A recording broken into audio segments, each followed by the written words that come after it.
चा विषय मला दिलेला आहे अंतरीचा राम. आज विशेष पर्वणी आहे हनुमान जयंतीची आणि ह्या पर्वणीच्या दिवशी अंतरीचा राम ह्या विषयावर बोलायचं आहे. हनुमंताच्या बाबतीमध्ये असं म्हटलं जातं की ज्याच्या हृदयामध्ये रामप्रभूंचा वास आहे, समस्त राम पंचायतन जिथे उपस्थित आहे, असं हे हनुमंताचं अंतरंग. मग त्या हनुमंताच्याच जन्मदिनी अंतरीचा राम हा विषय घेणं म्हणजे जणू काही दुधात साखर पडण्यासारखा आहे. तर आता एक लक्षात घ्या इथे की रामरायाचं नवरात्र साजरं करतो म्हणजे नेमकं काय करतो आपण? जन्मोत्सव साजरा होतोच आणि तो आज नाही, सत्ययुगापासून ते आत्ताच्या कलियुगापर्यंत सतत हा जन्म सोहळा दरवर्षी साजरा केला जातोय. म्हणजे अंतरंगामध्ये प्रत्येकाच्या सत्ययुगापासून ते आत्ताच्या कलियुगापर्यंत रामराणा किती प्रकर्षाने ठसला आहे हेच याच्यातून लक्षात येतं. मग अंतरीचा राम म्हणजे काय? प्रत्येकाच्या अंतर्मनामध्ये हे दोन शब्द म्हणजे राम हे शब्द असतात, ठसलेले असतात. जो आस्तिक असतो त्याच्या बाबतीत प्रश्नच नाही, पण जो नास्तिकही आहे आणि ज्याचा कशावरच विश्वास नाही, आम्ही देवाला रिटायर करायला निघालेलो आहोत, अशा स्वरूपाची जी मंडळी आहेत स्वभावाची, त्या मंडळींच्याही अंतरंगात कुठेतरी तो राम दडून राहिलेला असतो. मग त्याचं रूप त्यांच्यासाठी वेगळं असेल, त्याच्या मधलं जे काही त्यांना घ्यावंसं वाटत असेल ते वेगळं स्वरूप असेल. पण आस्तिक असो, नास्तिक असो, आणखीन कोणत्याही स्वरूपाचा मनुष्य असो किंवा मनुष्य प्राणी असो, या प्रत्येकाच्या अंतरंगामध्ये तो राम ठसलेला आहे. म्हणूनच अंतरीचा राम हा विषय फार सुंदर असा विषय मला दिलेला आहे. तर ह्या अंतरीच्या रामाबद्दल सांगायचं तर नेमकं काय सांगावं लागेल? तर आपल्याला संपूर्ण रामायण सांगायची इथे काही आवश्यकता नाहीये, पण सुरुवात जर करायची झाली तर अयोध्या नगरीमध्ये पुत्र कामेष्टी यज्ञासाठी दशरथ आपल्या तिन्ही भार्यांसह बसलेले आहेत. संपूर्ण भरतखंडामधून जी ऋषिकुळ आहेत त्या ऋषिकुळांचे जे प्रमुख ऋषी आहेत ते सर्वजण या यज्ञासाठी जमलेले आहेत. आणि हा यज्ञ मांडलेला आहे कशासाठी? तर रघुकुल वंशाचा दीपक जन्माला यायचा आहे, कारण अद्यापि 3 राण्या असून दशरथाला पुत्र प्राप्ती नाही.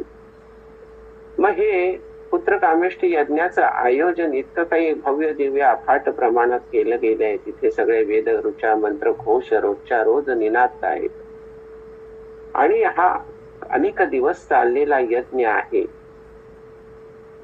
दशरथ हा रघुकुल वंशी म्हणजे इक्ष्वाकु कुलामधला हा सम्राट आणि तो 62वा वंशज हे सूर्यकुल समजलं जातं. तर ह्या इक्ष्वाकु कुलाच्या मधला हा राजा आणि हा सम्राट आणि एवढी थोर परंपरा ह्या संपूर्ण कुळाची, राजा रघु याच्यापासून हे कुळ निर्माण झालं असं म्हटलं जातं. म्हणून रघुकुल असं ज्याला म्हटलं जातं, त्या रघुकुळाचा हा एक महान बलाढ्य असा सत्वशील राजा. मग त्या राजाच्या पोटी संतान नाही ही खंत असणारच ना राजाला, की आपला वंश चालणार कसा? केवढा प्रकांड असा पार्श्वभूमी असलेला आपला वंश आहे. आणि मग त्या प्रखर तेजाने तळपणारा ह्या वंशाचे दिवे नकोत का? 3 राण्या आहेत, 3ही प्रिय राण्या आहेत, तरी सुद्धा ही खंत कुठेतरी आहे, पुत्र नाही. मग त्या कारणास्तव पुत्र कामेष्टी यज्ञाचं आयोजन केलेलं आहे. यज्ञ सुरू आहे. यथावकाशी यज्ञविधी संपन्न व्हायला आला. पूर्णाहुती झाली आणि पूर्णाहुती ज्या क्षणी त्या अग्नीने स्वीकारली आविर्भाग म्हणून. अग्नी हे काय करतो? अग्नी हा देव, यज्ञाग्नी असं आपण म्हणतो. देवता आणि मनुष्य यांच्यामध्ये संदेश वहनाचं काम हा अग्नी करत असतो, संवहनाचं काम अग्नी करत असतो. तर तो संवाहक आहे. कसला संवाहक आहे? ज्या कामनेपोटी हा पुत्र कामेष्टी यज्ञ केलेला आहे ती कामना जशीच्या तशी हविर्भाग स्वीकारून आणि हविर्भाग अर्पण करून देवतांपर्यंत पोहोचवायची आहे. ह्या एका उद्देशाने हे अग्नीचं संवहन मनुष्य आणि परमेश्वराच्या मध्ये चालू असतं. तर तो अग्नी जेव्हा त्यांनी पूर्णाहुतीचा हविर्भाग स्वीकारला तेव्हा त्या अग्नीमधून, त्या यज्ञवेदीमधून जो यज्ञ पुरुष प्रगटला, त्या यज्ञ पुरुषाचं रूपाचं वर्णन काय करावं. साक्षात सूर्यनारायणाच्या पेक्षाही ज्याचं तेज अफाट आहे असा तो यज्ञ पुरुष त्याची प्रगटला. आणि त्या यज्ञ पुरुषाच्या हातामध्ये काय आहे? त्या यज्ञ पुरुषाच्या हातामध्ये एक सोन्याची थाळी आहे, त्याच्यामध्ये पात्र आहेत सोन्याची, आणि त्या पात्रांमध्ये पायस भरलेला आहे. तो यज्ञ पुरुष दशरथाच्या समोर प्रगट झाला, यज्ञवेदीमध्येच उभा आहे. आणि तो दशरथाला सांगतो की दशरथा घे हे पायस दान, तुझ्या यज्ञी मी प्रगट झालो, हा माझा सन्मान. दशरथा घे हे पायस दान. कशासाठी पायस आणले? तव यज्ञाची होय सांगता, तृप्त जाहल्या सर्व देवता, प्रसन्न झाले नृपा तुझ्यावर, श्री विष्णू भगवान. दशरथा घे हे पायस दान. श्री विष्णूंची आज्ञा म्हणून आलो मी हा प्रसाद घेऊन, या दानासी या दानाहून अन्य नसे उपमान. दशरथा घे हे पायस दान. मग ते पायस दान कशासाठी आहे? मांडलंय काय? पुत्र कामेष्टी यज्ञ. कामना कसली आहे? पुत्र प्राप्तीची.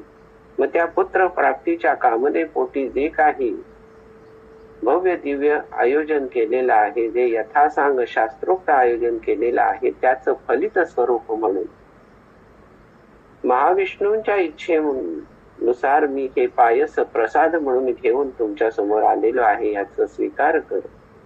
मग करात घे ही सुवर्ण थाली, दे राण्यांना क्षीर आतली, कामधेनूच्या दुधाहूनही ओच हिचे बलवान. दशरथा घे हे पायस दान. मग कसे आहे ते? कामधेनूच सुद्धा जे दूध आहे त्याच्याही पेक्षा याचं ओज, याचं सत्व, याचं तेज अतिशय बलवान आहे. आणि मग करात घे ही सुवर्ण स्थाली, दे राण्यांना क्षीर आतली, कामधेनूच्या दुग्धाहूनही ओज हिचे बलवान. मग काय होईल? ते राण्यांना दिल्यानंतर राण्या करतील पायस भक्षण, उदरी होईल वंशारोपण, त्यांच्या पोटी जन्मा येतील योद्धे चार महान. दशरथा घे हे पायस दान. प्रसवतील त्या तिन्ही देवी, श्री विष्णूंचे अंश मानवी. धन्य दशरथा तुला लाभला देव पित्याचा मान. दशरथा घे हे पायस दान. हे पायस दशरथाच्या हाती देऊन यज्ञ पुरुषांनी त्याची आज्ञा मागितली की मला आता अंतर्धान पावायचे. कृतार्थ दिसती तुझी लोचने. दशरथाला म्हणतात कृतार्थ मीही तुझ्या दर्शने, दे आज्ञा मज नृपा पावतो यज्ञी अंतर्धान. दशरथा घे हे पायस दान. मग पायसाचं दान करून यज्ञ पुरुष त्यांच्या स्थानी निघून गेलेले आहेत. आणि त्या तीनही राण्यांना ते पायसाचं एक एक समान भाग दिलेला आहे दशरथांनी. आता ते प्यायचंय ती पायस, आणि मग इच्छित मनोकामना पूर्ण होणार आहे.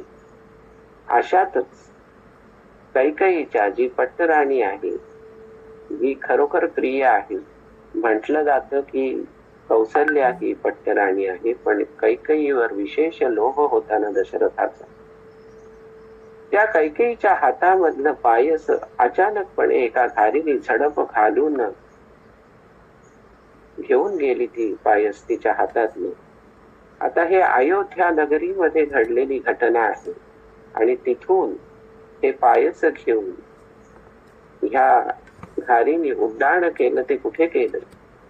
त्या अंजनेरी पर्वतावरती एक तपस्वी साध्वी जी संसारी आहे, पण तिच्याही मनामध्ये पुत्र कामेष्टी आहेच की पुत्राचं प्राप्ती व्हावी, केसरी नंदन असं तिला प्राप्त व्हावा ही तिची मनशा आहे. कारण केसरी सारखा महाबलाढ्य पती तिचा असल्या कारणाने आणि त्याला वंश नाही म्हटल्यानंतर काय करावं, तर तिने तिच्या आराध्य दैवताची उपासना सुरू केली. व त्या अंजनीय पर्वतावरती, अंजनेरी पर्वतावर जयघोष दुमदुमत होता. कसला? ओम नमः शिवाय. शिव पंचाक्षरी मंत्राचा कठोर असा साधनेद्वारे तिने जप करायला सुरुवात केली होती. आणि त्या जपाचं फळ, ही योजना कशी परमेश्वरी असते. अयोध्या कुठे, अंजनेरी पर्वत कुठे. अयोध्येहून ती घार तो प्रसाद ती पायस घेऊन आली आणि तिने त्या अंजनी मातेच्या पदरामध्ये ते पायस टाकले, तो प्रसाद ठेवला आणि ती तिच्या इच्छित मार्गाला निघून गेली. कसला तरी स्पर्श झालाय म्हणून डोळे उघडले. त्यावेळेला लक्षात आलं की हातामध्ये तो सोन्याच्या वाटीमध्ये पायस आहे. हा जणू शिवशंकरांनी दिलेला प्रसाद समजून तिने ते पायस भक्षण केलं. आणि भक्षण केल्यानंतर काय तिच्या भावना होत्या की अंजनी होती वानरी, तिने प्रार्थिला त्रिपुरारी की तुम्ही यावे माझ्या उदरी वानर होऊन शंकरा. ते हराने मानिले, महारुद्र पोटी आले, अंजनीचे पुरविले मनोरथ चंद्रमौळीने. मग तिथे शंकरा कारण आडन आले वानर. पण केवढं अप्रतिम हे सगळे रूपक वापरलेली आहेत की वानर पण सुद्धा शिवशंकरांना आड आलेलं नाही. याच कारणच असं आहे की जे इच्छित नियोजित कार्य मांडलेलं होतं, कशासाठी मांडलेलं होतं ते तर सर्वश्रुतच आहे. मग अयोध्येमध्ये 4 राजकुमार जन्माला आलेत आणि त्यानंतर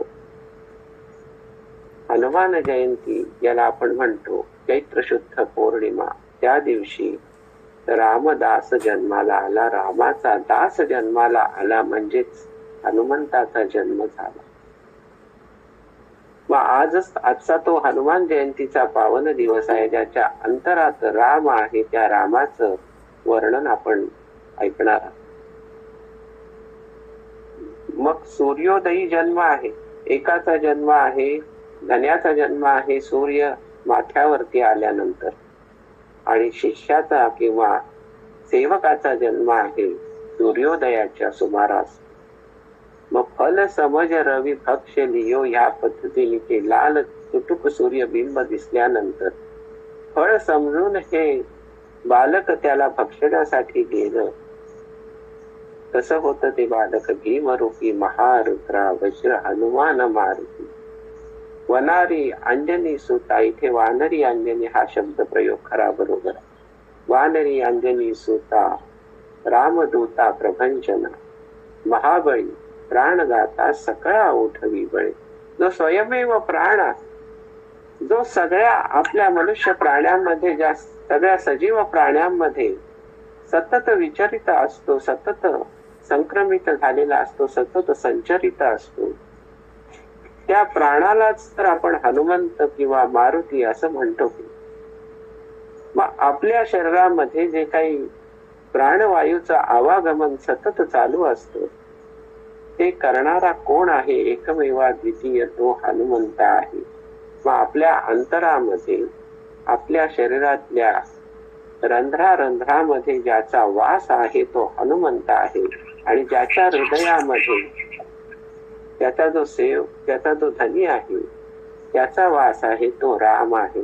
म्हणजे बघा, आपण एक लक्षात घ्या, आपल्या शरीरामधल्या चराचरामध्ये, आपल्या शरीरामधल्या रंध्रारंध्रामध्ये ज्याचा निरंतर वास आहे, जो आपल्या अंतरामध्ये ठसलेला आहे, त्याच्या अंतरामध्ये असलेला जो रामराया, तो सुद्धा आपल्याच अंतरामध्ये आहे की नाही. म्हणजे एकात एक असं कुपी ठेवावी अक्षराची, त्या पद्धतीने हे सगळं आपल्या अंतरंगामध्ये विद्यमान आहे, ठसलेलं आहे. मग हे जे आहे रूपक, किती सुंदर रूपक आहे. त्याला रूपक म्हणा किंवा सत्य म्हणा किंवा आणखीन काही म्हणा, पण मग त्या अंतरीच्या रामाला आपण काय म्हणतो? रामो राजमणी सदा विजयते रामम रमेशम भजे. रामेणाभियता निशाचर चमो रामाय तस्मै नमः। रामान् नास्ति परायणं परतरं रामस्य दासोऽस्म्यहम्। रामे चित्तलय सदा भवतु मे भो राम माम उद्धर। मी त्या प्रभू रामचंद्राच चिंतन करतो, जो सम्राटांचा सम्राट आहे, जो राजांमध्ये रत्न आहे, त्या रामाचं मी चिंतन करतो। रामो राजमणी सदा विजयते, ज्याचा कधी पराजयच होत नाही। रामम रमेशम भजे। रमेश म्हणजे कोण? रमेश म्हणजे इथे विष्णू आहे आणि रमेशम भजे कोणाचा पती आहे? तो लक्ष्मीचा पती आहे। मग राजांमध्ये राजा आहे, रत्न आहे, जो माता सीतेचा पती आहे, जी लक्ष्मी स्वरूपिणी आहे। मग तो रमेश म्हणजे रमेचा ईश म्हणजे लक्ष्मीचा ईश, सीतेचा ईश, तो राम राया। त्या रामाला मी वंदन करतो। रामेणाभियता निशाचर चमो रामाय तस्मै नमः। राजांमध्ये जसा तो अग्रगण्य आहे, तसाच रामाने काय केलं? निशाचर चमू म्हणजेच दैत्य असुर दानव हे निशाचर चमू यांचा निपात केला। त्या दैत्याचा जो पराभव करतो, जो अजिंक्य आहे, अशा रामाला मी वंदन करतो। आणि त्या रामाचं मी नित्य स्मरण करतो। ते कुठे करतो? तर अंतराम। रामान नास्ति परायणम। रामासारखा रामान नास्ति, आपण व्यवहारात म्हणतो ना, घेणं नास्ति देणं नास्ति, तसा आहे रामान नास्ति परायणम। रामासारखा अन्य दुसरा कोणी नाही। तो एकमेव आहे, ते एकमेव तत्व आहे, ते अंतिम सत्य आहे। आणि ज्याला भजावं असा जो आहे, त्या रामाचा मी दास आहे। म्हणूनच रामाय तस्मै नमः आणि रामस्य दासोऽस्म्यहम्। मी त्या रामाचं दास आहे। रामे चित्तलय सदा भवतु मे भो राम माम उद्धर। रामरायाला काय सांगायचं? हे जे चित्त आहे, हे जे अंतर आहे, हे जे मन आहे, त्या चित्ताचा लय साधल्याशिवाय मला तू दिसशीलच कसा? मग तू सगुण स्वरूपात आहेस का निर्गुण स्वरूपात आहेस? ह्या भेदाभेदामध्ये मी अडकणार नाही, कारण मला दोन्ही प्रिय आहे। मला सगुणही प्रिय आहे, मला निर्गुणही प्रिय आहे। तरी सुद्धा सगुणातला राम पाहायचा असेल आणि निर्गुणातला राम पाहायचा असेल, तरी या दोन्ही गोष्टी साधण्यासाठी मला चित्ताचा लय तर करावाच लागेल। चित्ताचा लय म्हणजे होणं म्हणजे काय? मनाचा जो सतत आवागमनाचा खेळ चालू आहे, तो एकदम थांबणं म्हणजे मनाचं न मन होणं। ते नमन केल्यानंतर, ते नमन कोणाच्या चरणावरती ते मस्तक ठेवायचे नमन झालेलं, तर ते रामरायाच्या चरणी ठेवायचे आहे। मग रामा ह्या चित्ताचा लय करून मला ह्या भवसागरातून उद्धर म्हणजे काय म्हटलंय? भो राम माम उद्धर। चित्ताचा लय झाला की तिथे होणार काय? चित्त लय पावलंय। मग तिथे आलय कुठलं निर्माण होणार आहे? आलय म्हणजे सदन, घर, वास्तू। मग तिथे वास्तू कोणती निर्माण होणार आहे? आलय कोणतं निर्माण होणार आहे? तर रामरायाच आलय निर्माण होणार आहे। प्रभू रामचंद्राचा राजप्रासाद त्या मनामध्ये निर्माण होणार आहे। हे सगळं मनाचंच चित्रीकरण आपण पाहतोय, मनाचं प्रोजेक्शन पाहतोय याच्यामध्ये। की आपण ही जी पुत्र कामेष्टी यज्ञाची कथा ऐकली, ती सुद्धा मनोभूमिकेवरनं आपण ते दृश्य डोळ्यासमोर आणलं। म्हणजे हे सगळा खेळ आता चालू आहे, तो मनाचाच चालू आहे, मनाचीच चित्र चालू आहे। मानसीचा चित्रकार तो तुझे निरंतर चित्र काढतो।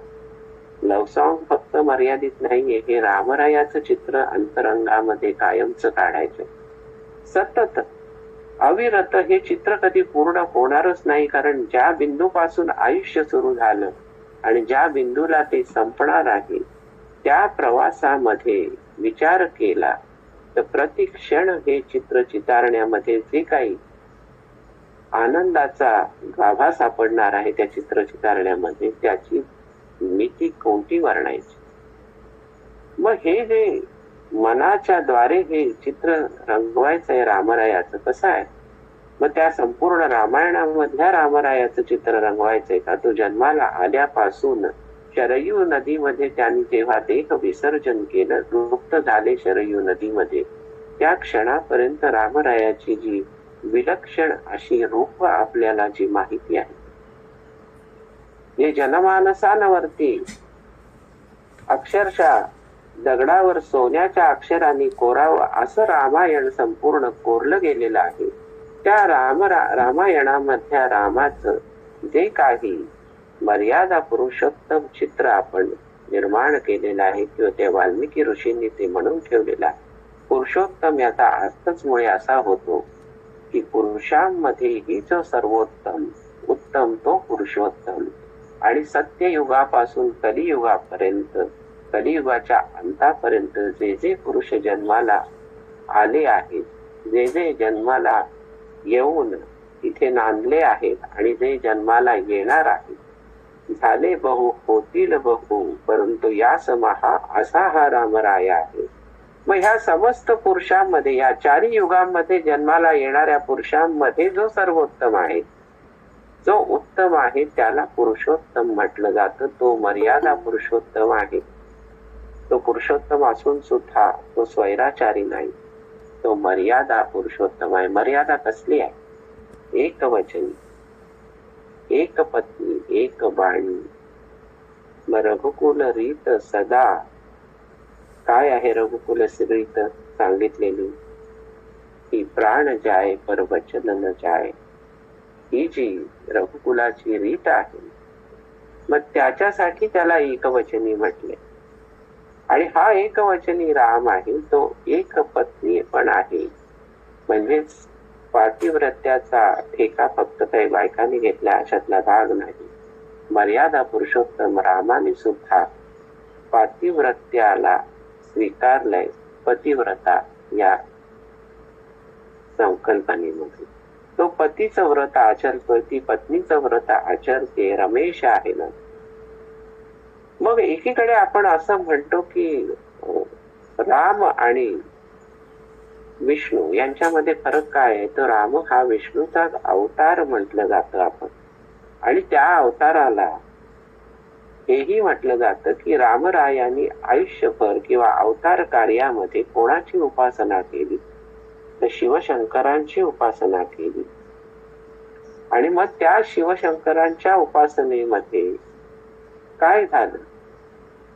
ओम नमः शिवाय हा शिवपंचाक्षरी मंत्राचा सतत जप रामरायाच्या अंतःकरणात सुरू होता, आणि भगवान शंकरांच्या हृदयामध्ये सतत एकच जप स्फुरत असतो, तो म्हणजे श्रीराम जय राम जय जय जय जय राम.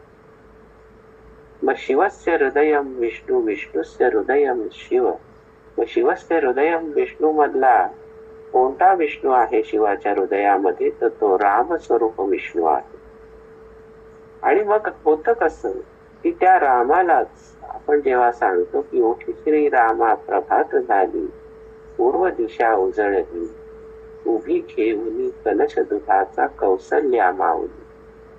अहो, कुठली पूर्व दिशा उजळायची? तिथं आपण रोजच फक्त पूर्व दिशा उजळते, पण अंतरंगातली पूर्व दिशा ज्या क्षणी उजळेल की नाही, त्या क्षणी तिथे जे सूर्यबिंब तळपायला लागेल, त्या सूर्यबिंबाच्या दर्शनानेच असं वाटायला लागेल की उठी श्रीराम. कोणाला जागवायचं? अंतरातल्या रामाला जागवायचंय. कारण का? पूर्व दिशा उजळली आणि उभी घेऊन कलश दुधाचा, रात्रभर तुला उपास घडलाय रे रामा, उभी घेऊन कलश दुधाचा कौसल्या माऊली. किती हा विलोभनीय अशा रूपकांचा खेळ आहे. वास्तविक सूर्य कुठे उगवतो? कोण त्या सूर्याचं प्रज्वलन करतो? कोण निद्रा करतो? कोण बाललीला करतो? कोण अंतरामध्ये ठसतो? कोण अंतर आहे आणि कोण प्रत्यक्ष आहे, हा भेदाभेद जिथे उरलेला नाही, त्या प्रभू रामचंद्राला आपण अंतरामध्ये किती तऱ्हेनी नटवायचं किती तऱ्हेनी, त्याला पूजायचं किती तऱ्हेनी, त्याच्या संपूर्ण गुणांचं कोडकौतुक करायचं आणि त्या गुणांचा अंगीकार करण्याचा प्रयत्न करायचा. हे ज्याच्या त्याच्या अंतरंगातल्या रामतत्वावरती अवलंबून असतं. आता इथे असं म्हणायला हरकत नाही की ज्याच्या त्याच्या अंतरंगातलं रामतत्व वेगळं असतं का? हो, खरंच असतं. त्या त्या पद्धतीने ज्या ज्या प्रत्येक स्त्री पुरुषाची जडणघडण असते, मग त्याला अनेक गोष्टी लावल्या जातात की कर्मानुबंधिनी मनुष्य लोके हेही म्हटलं जातं. मग त्या कर्मफलांच्या एकंदरच उतरंडीवरती ज्या स्तरावरती आपण आहोत त्या स्तराप्रमाणेच आतमधलं रामतत्व किंवा ईश्वर तत्व हे प्रगट होत असतं किंवा ते साह्यभूत ठरत असतं. परमेश्वर कायमच म्हणतो की मी तुमच्या कर्मांमध्ये ढवळाढवळ करणार नाही, मी सगळ्यांपासून अलिप्तच आहे. मग तरी सुद्धा तुझ्यामध्ये आविष्कारित व्हायचंय, तर त्याचा जो आविष्कारित होण्याचा जी टक्केवारी आहे आविष्कारित होण्याची, ती वेगवेगळी असणारच ना प्रत्येकाच्या आतमध्ये. कारण कधी कोणाच्या आतमधला अंतरात्मला अंतरातला अंतराम हा कधी प्रगट होईल, आत्माराम कधी प्रगट होईल हे सांगता येणार नाही. कारण तो आत्माराम प्रगट करण्याचं काम आपल्याकडेच आहे. कारण मन कोणाचा आहे? आपलाच आहे. देहबुद्धी कोणाची आहे? आपलीच आहे. देह कोणाचा आहे? आपलाच आहे. मग या देहामधल्या रंध्रारंध्रामध्ये जे काही सतत संचरून राहते ते म्हणजे आपलं मन. अनेकांना असं वाटतं हे हृदयामध्ये मन असतं, हे मेंदूमध्ये मन असतं, हे कोणी कोणी म्हणतात कुटस्थात मन असतं, पण तसं नसतं. ते चराचरामध्ये जसं परब्रह्म भरलेलं आहे तसं ह्या देहाच्या खोळीमधल्या रंध्रारंध्रामधून मनाचा वास असतो. ते मन तुम्हाला त्या रंध्रारंध्राद्वारे नाचवत असतं. मग त्या रंध्रामध्ये जर अंतरामध्ये रामाचं वसत स्थान आपण निर्माण केलं तर काय बहावी. मग राम स्मरावा राम सदोदित राम स्मरावा राम असं का म्हटलं जातं? कारण मनाची ये गुंफी गुंफी अला शेला आणि बाप रखुमा देवीवर विठ्ठले अर्पिला. काय म्हणतात ज्ञानेश्वर माऊली? कसला शेला अर्पण करायचंय विठ्ठलाला? मनाच्या गुंथ्यामधनं जो शेला अर्पण करायचाय. मग मनाच्या आतमध्ये नेमकं काय काय चाललेलं असतं ह्याचा प्रत्येकाने विचार करून बघावा. त्या मनातला प्रत्येक धाग्यातला एक एक धागा घेऊन त्याच्यापासून तो त्या गुंत्यातला तो धागा घेऊन तो शेला विणायचा आणि तो बाप रखुमा देवीवर अर्पण करायचे. कसला शेला आहे? मग षडविकार, षडरिपू, वासना, इच्छा, आकांक्षा यांचा जो अविरत संचय चालू असतो, अविरत निर्मिती चालू असते, त्या निर्मितीतनं जे सूत निर्माण होतं त्या धाग्यांपासून निर्माण केलेला हा जो शेला आहे.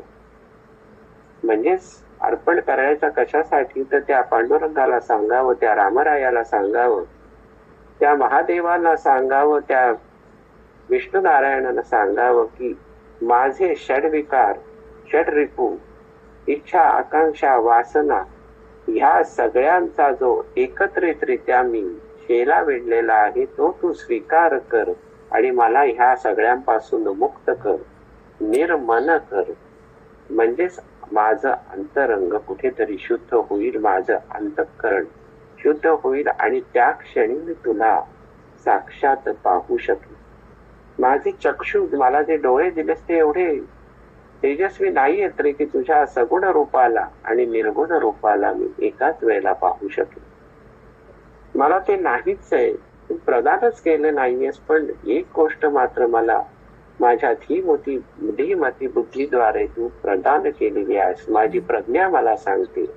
काय सांगते? प्रज्ञा म्हणजे बुद्धिमत्तेचा उच्च स्तर. की हा जर शेला तू अर्पण केलास कायमचा तरच तुला ते सगुण आणि निर्गुण तत्व दिसेल. सर्व सगुण निर्गुण एकू गोविंदू रे. त्या एका तत्वाची तुला ओळख पटेल, ते एक तत्व नाम तुला पटेल आणि ते नाम आहे श्रीराम. जय राम, जय जय राम.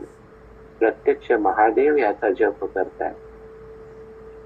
मग काम क्रोध मोह मद मत्सर या षड्रिपूंनी विणलेली ही शाल हा शेला अर्पण केल्यानंतरच जर परमात्मा दिसत असेल तर मग या सगळ्या रिपूंवरती स्वार होण्यासाठी आपल्या मनाची जडणघडण आपल्याला किती तऱ्हेने करावी लागते.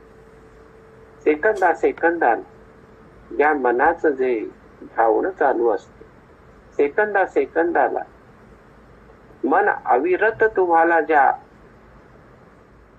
दुनियेमधून